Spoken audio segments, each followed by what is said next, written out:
بسم اللہ الرحمن الرحیم۔ دوستو، آج کا ہمارا لیسن ہے کہ حضرت داتا گنج بخش رحمۃ اللہ کے زندگی کے واقعات۔ حضرت سید علی حجویری رحمۃ اللہ علیہ بوثوق ذرائع کے مطابق 400 ہجری میں افغانستان کے مشہور شہر غزنی میں پیدا ہوئے۔ آپ کا نام والدین نے علی رکھا۔ آپ رحمۃ اللہ کے والد محترم کا اسم گرامی حضرت عثمان رحمۃ اللہ اور دادا محترم کا نام علی تھا، جو کہ دونوں بڑے عالم و فاضل حضرات میں سے تھے۔ وہ بڑے متقی، پرہیزگار اور دیندار شخصیات میں سے تھے۔ آپ رحمۃ اللہ کے ماموں کا لقب تاج اولیاء تھا، اور یہ کہ آپ رحمۃ اللہ کا سارا خاندان زہد و تقوی کا منہ بولتا ثبوت تھا۔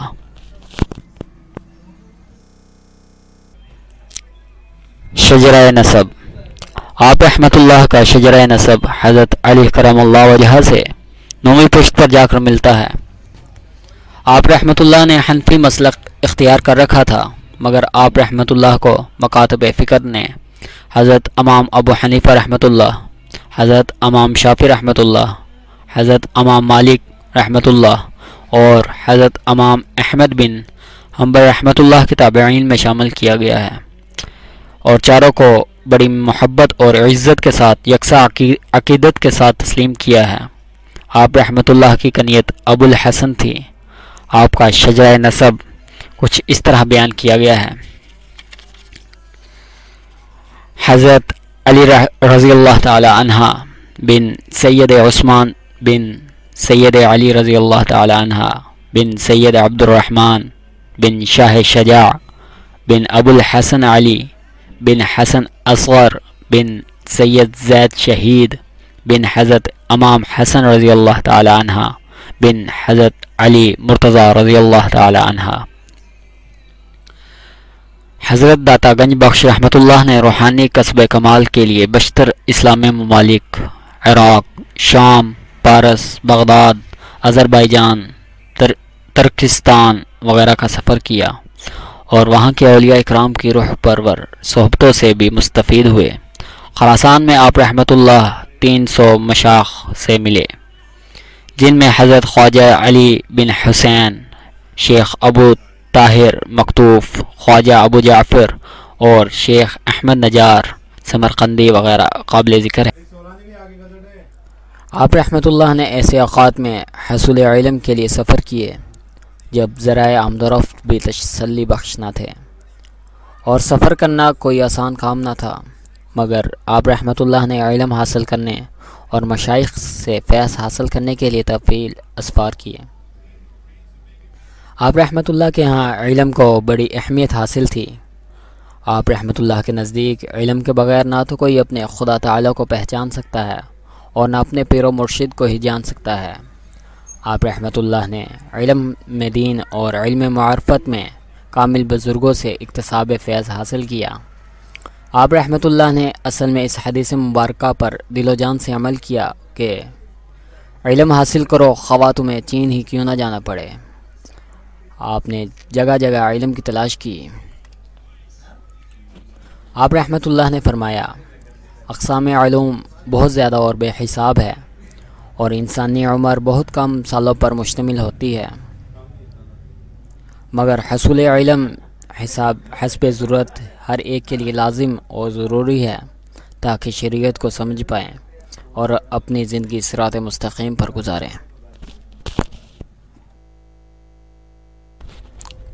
خواجہ تسمیہ گنج بخش رحمۃ اللہ علیہ۔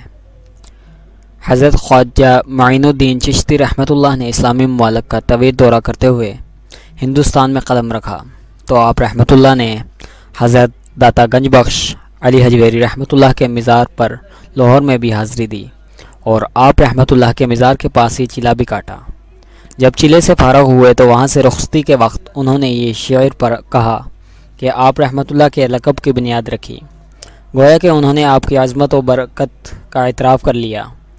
انہوں نے شعر میں فرمایا، گنج بخش فیض عالم مظہر نور خدا، ناقصاں راہ پیر کامل کاملہ راہ رہنما۔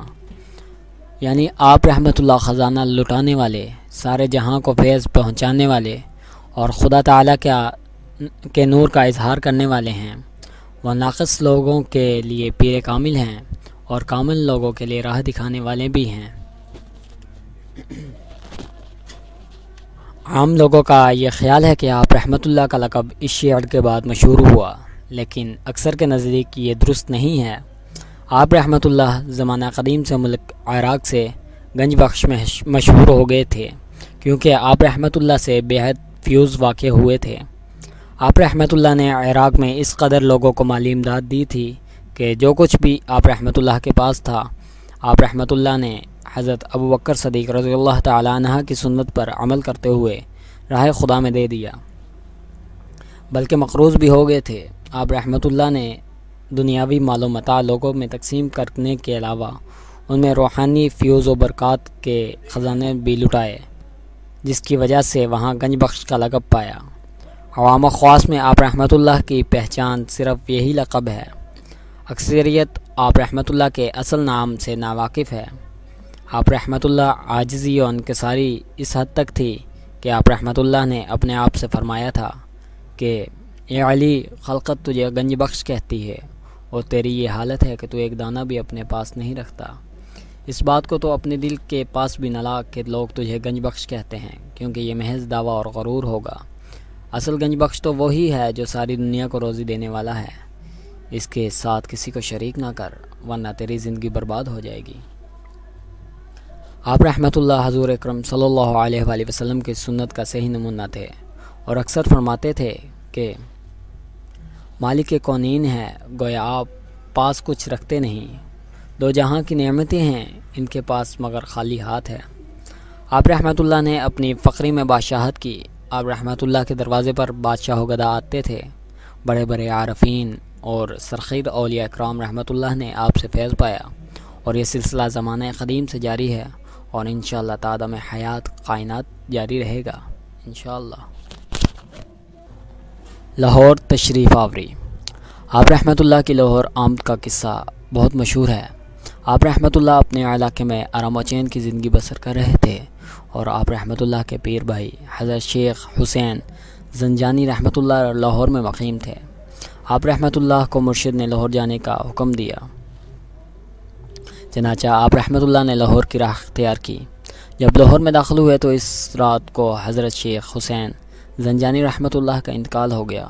آپ رحمۃ اللہ کے لاہور آنے سے لاہور والوں کی قسمت کا ستارہ چمک اٹھا، اور عوام اور زبان خلق نے لاہور کو داتا کی نگری کا مبارک نام دے دیا، جو کہ تا قیامت باقی رہے گا انشاءاللہ۔ آپ رحمۃ اللہ 1431 ہجری یا 1150 عیسوی میں سلطان محمود غزنوی کے دور میں لاہور تشریف لائے۔ اس سلسلے میں البرونی کا قول ہے کہ ہندوؤں کے دلوں میں مسلمانوں کے خلاف شدید نفرت پیدا ہو چکی تھی۔ جب تک یہ نفرت کی دیوار توڑ نہ دی جاتی، تب تک اہل ہند کے دل فتح نہیں کیے جا سکتے تھے، اور جو کام ایک سلطان اپنے لاؤ لشکر کے ساتھ نہ کر سکا، وہ ایک ایسے فقیر نے انجام دے دیا جو ایک گدڑی، ایک مسلح، ایک لوٹا اور ایک چھڑی کے ساتھ لاہور پہنچے تھے۔ انہوں نے لاہور میں حضرت داتا گنج بخش کے نام سے شہرت پائی۔ حضرت داتا گنج بخش کو بادشاہوں اور امراء سے سخت نفرت تھی۔ انہوں نے اس کا اظہار اپنی مشہور اور گران قدر تصنیف کشف المحجوب میں جا بجا فرمایا ہے۔ ان کی اس نفرت کا یہ سبب تھا کہ امراء عوام کو لوٹتے ہیں اور اسلام کے احکام سے روگرداں ہیں۔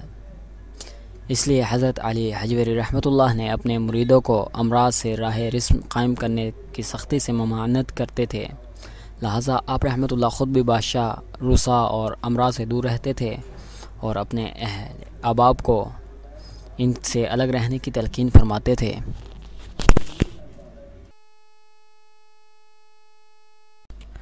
شادی۔ آپ رحمۃ اللہ نے ساری عمر مجروح نہیں گزاری، بلکہ سنت رسول صلی اللہ علیہ وآلہ وسلم کو پورا کرتے ہوئے آپ رحمۃ اللہ نے ایک شادی کی، جس کے بارے میں آپ رحمۃ اللہ نے خود اپنی تصنیف ترویج و تجرید میں یوں لکھا ہے کہ حق تعالیٰ نے مجھے 11 برس تک شادی کی آفت سے محفوظ رکھا، لیکن اس فتنے میں مبتلا ہونا مقدر میں لکھا تھا۔ میں نے اسے دیکھا بھی نہ تھا کہ اگر اس کی جو صفات مجھ سے بیان کی گئی تھی انہیں سن کر میرا ظاہر و باطن اس کا اسیر و قیدی ہو گیا اور میں 1 سال تک اس کے خیال میں مصروف رہا۔ نزدیک تھا کہ میرا دین تباہ و برباد ہو جاتا کہ حق تعالیٰ نے اپنے لطف و کرم اور تمام فضل سے میرے دل بیچارہ پر رحمت کی اور اس سے خلاصی فرمائی۔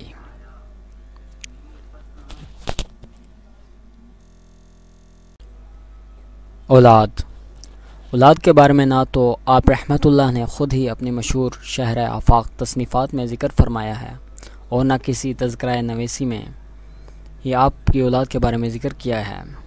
اس سے یہ بھی اخذ کرنا مشکل ہے کہ آپ رحمۃ اللہ کی اولاد نہیں تھی، کیونکہ آپ رحمۃ اللہ کی کنیت ابو الحسن تھی۔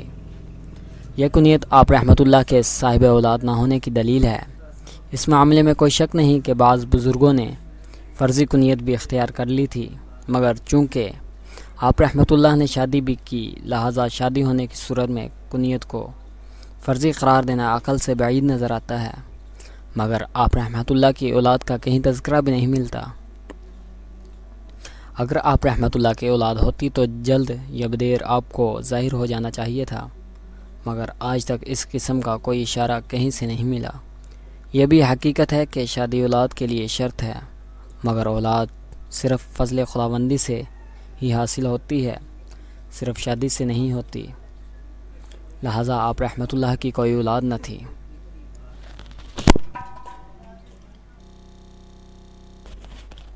وصال، آپ رحمۃ اللہ لاہور میں 431 ہجری یا 1150 عیسوی میں تشریف لائے۔ آپ رحمۃ اللہ سے پہلے لاہور میں آپ رحمۃ اللہ کے پیر بھائی حضرت شیخ حسین زنجانی، جو کہ بہت بڑے صوفی اور بزرگ درویش تھے، موجود تھے۔ آپ رحمۃ اللہ نے مرشد کے حکم سے لاہور پہنچی تو اسی رات حضرت حسین زنجانی رحمۃ اللہ کا جنازہ جا رہا تھا۔ آپ رحمۃ اللہ 465 ہجری میں یا 1184 عیسوی میں وفات پائی۔ مولانا عبد الرحمن حامی مصنف نغمات الانس 465 ہجری اور صاحب تذکرہ الاصفیاء نے 464 ہجری اور دارالشکوہ صاحب سفینۃ الاولیاء 465 ہجری تحریر فرماتے ہیں۔ آپ رحمۃ اللہ کا روضہ مبارک لاہور شہر میں بھاٹی دروازے کے باہر واقع ہے، جو کہ زیارت گاہ خاص و عوام ہے۔ یہ مزار سب سے پہلے سلطان محمود غزنوی کے بردار زادے سلطان ابراہیم بن سلطان مسعود غزنوی نے تعمیر کروایا تھا۔ دور و نزدیک سے لوگ ہر روز حاضری دینے کے لیے آتے ہیں۔ جمعرات کے دن آپ رحمۃ اللہ کے مزار پر رونق بہت زیادہ ہوتی ہے۔ آپ رحمۃ اللہ نے 34 سال تک لاہور میں دین کی تبلیغ میں کچھ زندگی گزاری۔